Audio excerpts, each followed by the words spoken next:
cognitive human energy, the things of God. How do I take it from the beyond and bring it to the right now? Yes, sir. How do I the then and bring it to the right here? How do I move it from something that I've read to something that I live on a day-to-day basis? Yes. It begs certain questions. It inspires certain questions.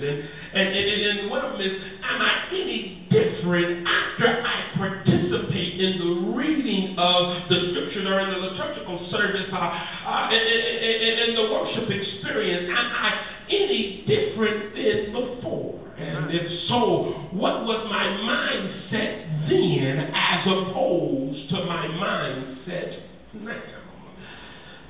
Yes, this is my quandary. I'm struggling with this thing here, and I struggle with this because sometimes I've learned that in life, sometimes we seem to be doing things for God and moving in the things of God, and nothing is seemingly to happen. It seems almost as if we're in a spiritual matrix where it seems like I'm just keep doing all of this, but I'm trying to step forward and nothing is happening. I'm bothered by this. Preach. I'm bothered because I'm trying to make God happy. Come on. I'm trying to do the will of God, and it seems as if I'm not making any progress and I'm saying, God, something has to be wrong. And you all told me in Sunday school, don't blame God. Come on. Mm-hmm. You told me that if there was a problem, the problem had to be me. That's right. I'm saying, God, help me with this thing here, because I need to change and I want to progress, but here is the issue. Is my mindset any different than it was before I got to this point? Ask your neighbor there, are you thinking any different? Yes. Are you thinking any differently? It is critical because he has to move from understanding scriptures philosophically and applying them psychologically, because unless it changes my psyche or my consciousness, my life cannot change, because nobody changes their lives without changing their mind. That's good. No one changes their lives without changing their thinking. And so now it asks another question.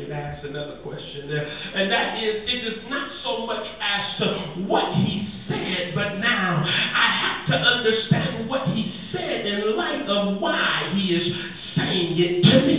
Mm-hmm. I had to process that even as a child growing up, we asked a lot of whys. And I don't know if you were ever popped, and that's basically we slapped in the face, because that was the quickest way in my house to get slapped in the face, was to ask one question, and that question was simply, why?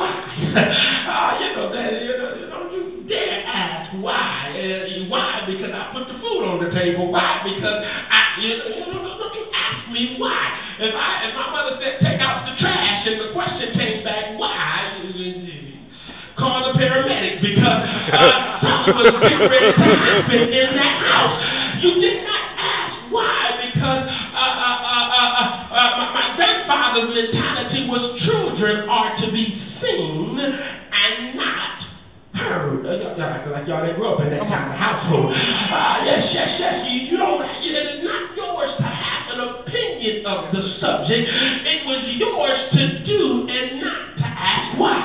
And so in order for me to process the things of God and bring them into consciousness and to be aware of what God intends for me to do, I have to know why.